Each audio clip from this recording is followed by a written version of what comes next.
Magandang umaga mga kaibigan. Nandito tayo ngayon sa storage kasi magbibihis ako. Return ng damit. Kasi may gagawin ako sa garden kasi maganda yung panahon sa labas. Yan. Saka ito. May binili ako kahapon sa labas. Ginamit ko itong trolley. Yan. Folded naman yan pero hindi ko pa na balik na fold uli. Umili ako kung anong gamitin ko. Magbuta ako or safety shoes. May mga safety shoes kasi ako dito. Siguro ito lang gamitin ko. Naka-medyas naman. Yan. Bihis muna ako. Yan mga binili naming bulaklak hapon. 5. Isa natumba na. Tingnan nyo kung anong ginawa ng fox. Yung wild fox, may mapasok na wild fox dito eh. Kaya lagi kong nililinis ang likod. Tingnan nyo, bumili kami ng decomposing decompose na pang abono. Organic na abono yan. Anong ginawa ng fox? You know, nasa ground na. Spread na sa ground. Binigyan ako ng trabaho.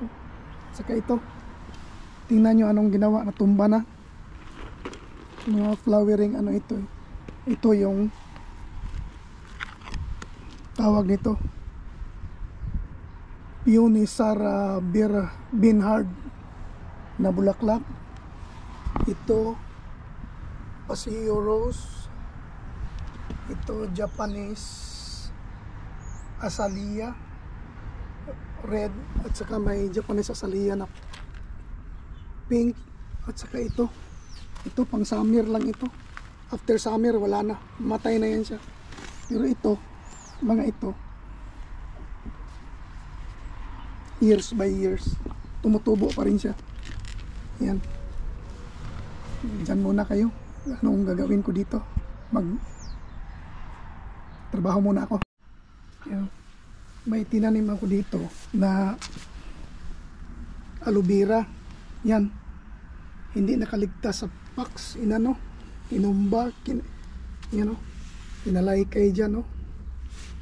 Ibalik ko lang yan. Mga na yan eh. Yung nilagay ko dyan, yung decompose na dito natin ilagay yung tayo ng space dito kung saan natin itanim yung mga bulaklak natin nabili. Yan, para sa susunod na taon. Meron ako. Iba ito yung nakita nyo, parang patay na sa ibang video ko. Yan o. Ngayon, buhay na, green na sila. Kahapon, nag-spray ako dito sa dahon sa rose, yung pesticide. Yan, tanim ako ng kamatis kahapon. Iwan ko kung aabot pa ito hanggang August. Kasi hindi na ito mabubunga pag lampas na ng summer. Mamamatay na yan siya. Yan, kamatis kahapon lang yan, binili namin. Ito, inisprayan ko kahapon dahil ito sa mga ito spots na black sa dahon. Inisprayan ko yan. Bumili ako ng mga pesticide na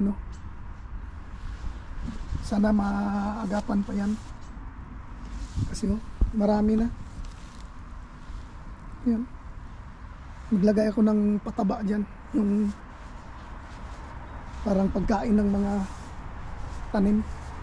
Bumili ako kahapon. Yun ang mga akala nyo mga patay na. Akala natin patay na, ngayon green na. Yan o. Yan, maganda yung bulaklak niya, yellow. Ito white yan. Saka ito mga blue na ganyan. Ito. Yan o. Pag dito mo yan tingnan, green na yan sila lahat. Hanggang doon. So sa ngayon, ito muna ang gagawin ko. Trabahuin ko muna ito bago ako magtanim.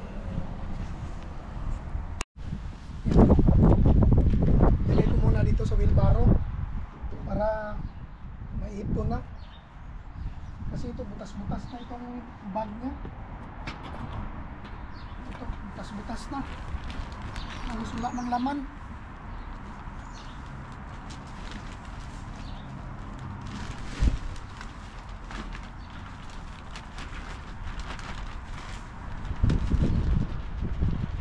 Halos wala ng laman. Tingnan yung mga butas, oh. Fox ito eh. Yung mga wild fox. Napasok niya, wala na. Ano ito mga sulupi?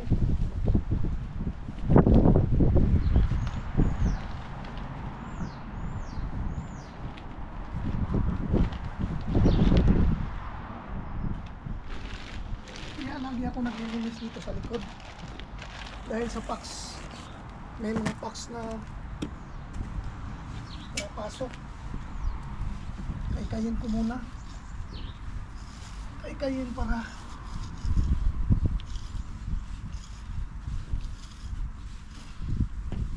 gamitan ko nito. Ayan. Ito. Papalahin ko na lang, isubil ko na lang.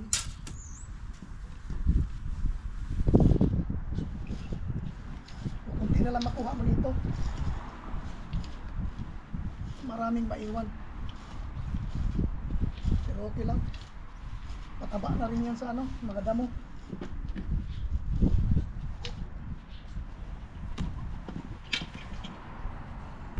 Yan. Start ko nang ilagay doon sa wheelbarrow. Hindi makuha lahat. Yan o, marami pa. Sige na lang. Tingnan mo ka, anong dami pa yan o. Ay. Pinaglaruan ng fox. Kaya kailangan mo talaga maglinis palagi.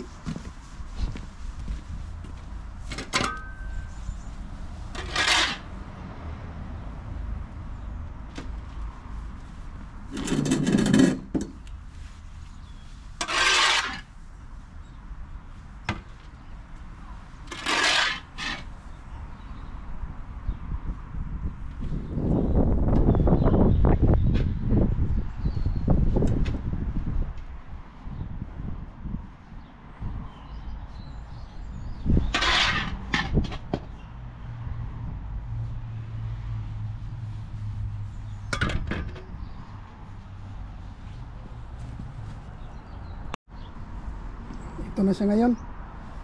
Napasok na natin dyan. Nalagay na lahat. Tingnan mo, ang dami yan, oh. I-press ko na nga yan para magkasya. Yan, oh. Yung mga footprints na yan. Kita nyo? Footprints na yan. Yun ang sa fox. Laki niya, no? Footprint ng fox yan. Kaya ang gawin natin ngayon, ito ilagay na natin doon sa mga area nila, tapos butasan natin mamaya. Diyan siya para maano, butasan natin yan, itanggalin natin sa plastic. Saka ito, kasi ito lumalaki ito eh. Dito siya. Ito, pagkatapos ito mamulaklak, baka tanggalin ko ito. Kasi marami sila, magkapareho lang. Saka doon, no? Yan. Diyan sila. Saka ito, itong rose na ito. Pero maliit lang ito. Hindi ito tulad niya na lumalaki. Saan ko ito lagay? Dito siguro. Diyan. May mga sibuyas dahon, tanggalin ko yan para malagay ito dito. Ito, iwan ko, dyan lang muna siguro yan.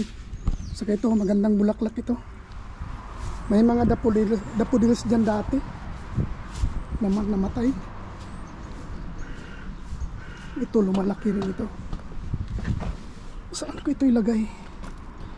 Ang tawag ito, Peony Sarah Bernhardt. Di ko alam, ha. Dito. Siguro dito. Dito siya. May rose kasi lumalaki ito. Di ko alam kung saan ang tanggalin ko, ito o yun. Kung hindi ko man tanggalin, tanggalan ko, paliitin ko pagkatapos magbulaklak yan. Kasi kakapal yan eh, hanggang ganyan oh. Kakapal yan, matatabunan ito. At saka ito,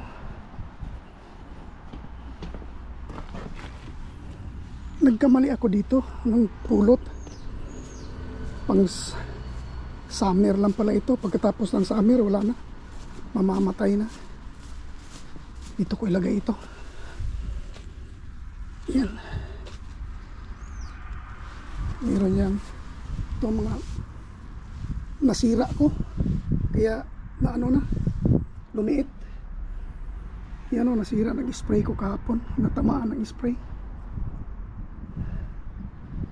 Kaya start na tayo. Okay, dito tayo magsimula. Ito ang una natin ilagay. Itong Japanese Azalea Red.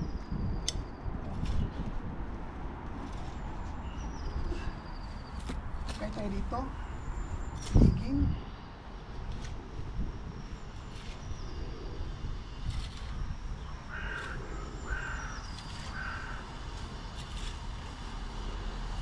Sana hindi ito anuhin ng hindi ko kaya ng fax mamaya. Pero issue talaga yung fax na yun. Kaya kahit malamig, nung winter time may mga video ako na naglilinis kahit malamig. Kasi nga yun, yung fax na yun lagi dito.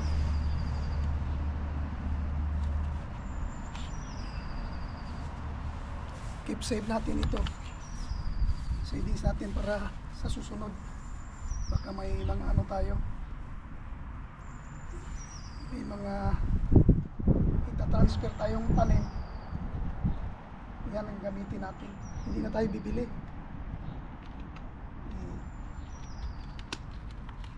Pinoy tayo. Kailangan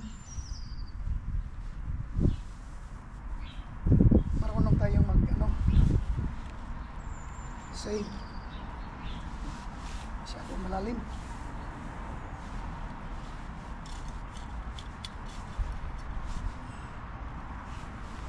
Ayan.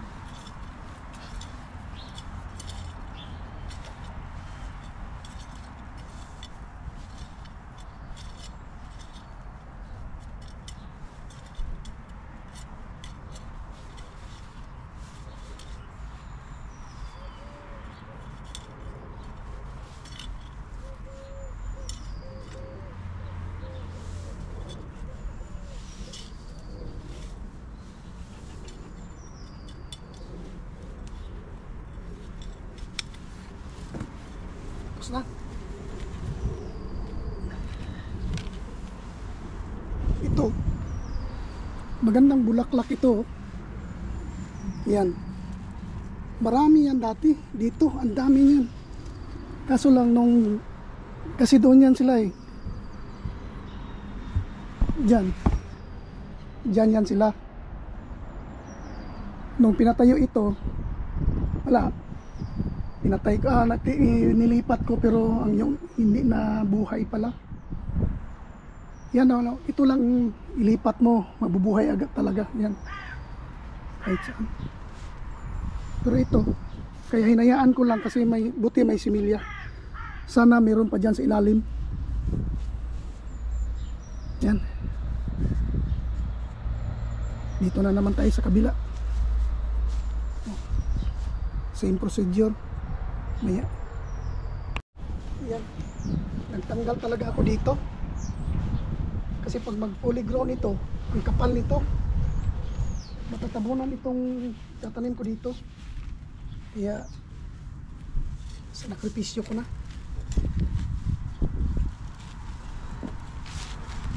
Pare-pareho lang naman sila kasi sa kabila, yung bulaklak. Pareho lang ang kulay. Okay lang kung pareho sila, pero iba-iba ang kulay. Pero pareho lang ang kulay. Ang sayang dito yung mga daffodils. Nung nilipat ko, hindi na hindi na tumubo yung sumunod na spring.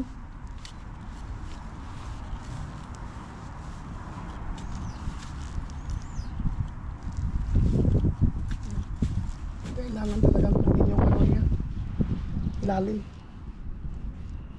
Yun na yun, parang sibuyas Bombay. Ganyan siya. Madaling tumubo yan. Balik. Okay na yan, ganyan. Kasi pag tumubo ito, gaganyan din yan siya. May mga snail, oh. Ito ang sumisira sa tanim. Pero mayroon ako mga spray dyan na binili kahapon. Papatayin ko yan. Hindi papatayin na. Hindi lang makasira ng ano. Dito tayo. Okay.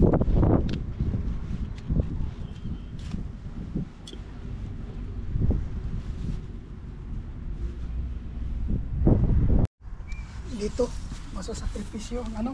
Itong mga sibuyas dahon. Tanggalin ko para matanim ito. At saka itong bulaklak nito. Itong bulaklak nito, ilagay ko na lang dito sa baba. Pero ito, ilipat ko doon.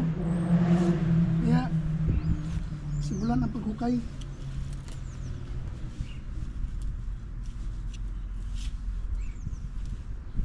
Yan. Isa, putol na.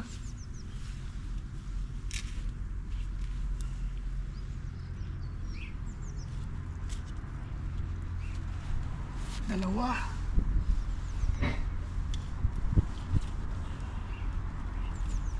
Tatlo. Apat. Iwan ko kung tutubo pa yan.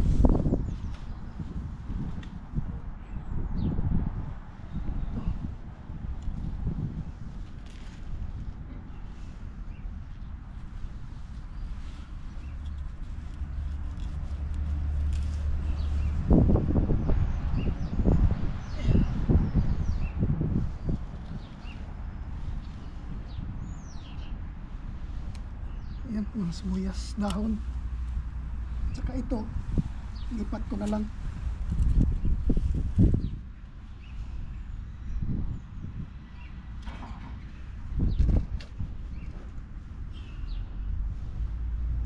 Dali naman itong tumubo. Next year, tutubo pa ito.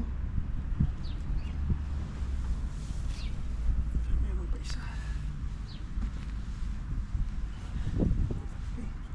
Simula ng paghukay. Ito na gagawin natin sa decomposing ano natin, organic na buno.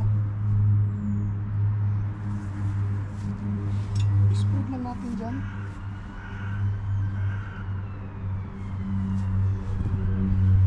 Spread. Pamayin mo na lang yan mamaya. Ngayon, alam mo na para marami ang makuha. Pero i-spread ko yan.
Kamayin natin yan. Ganyan sa kamay mamaya. Or yung mga maliliit na paggamit. Yan, ganyan na siya. Nalagay na natin yung organic na pinaabuno, yung mga decompose galing sa basura, ginawang abuno. Yan. At ang gagawin natin dyan, ito, plano pa ako kung anong itanim dito. Kasi ito, pagkatapos ng mulak, tanggalin ko na ito. Kasi maraming similya ito, hindi problema. Yan. Itong kamatis, ilagay ko yan. Pag tumubo na yan, ilagay ko sa ibang lugar. Ganyan na siya.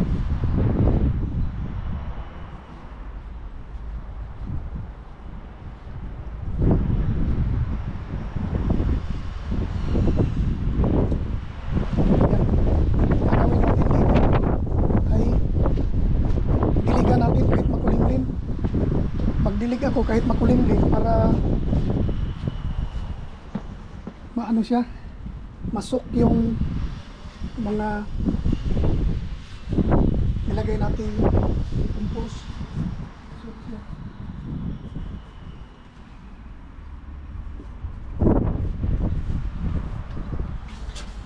Makulimlim pero kailangan para mag down yung nilagay natin.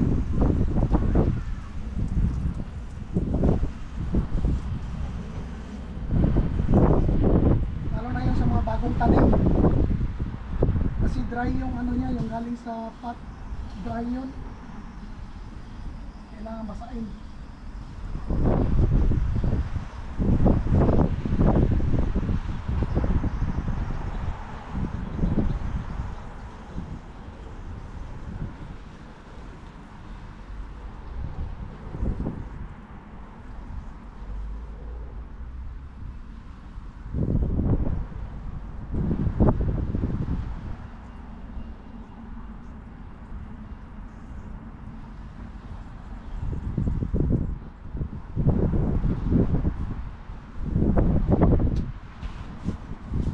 Hanggang dito na lang muna. Pabalik-balik na yun. Tapusin ko na lang hanggang doon. Basain naman lang. Then, ligpit ng mga gamit. Yan. Salamat sa inyo.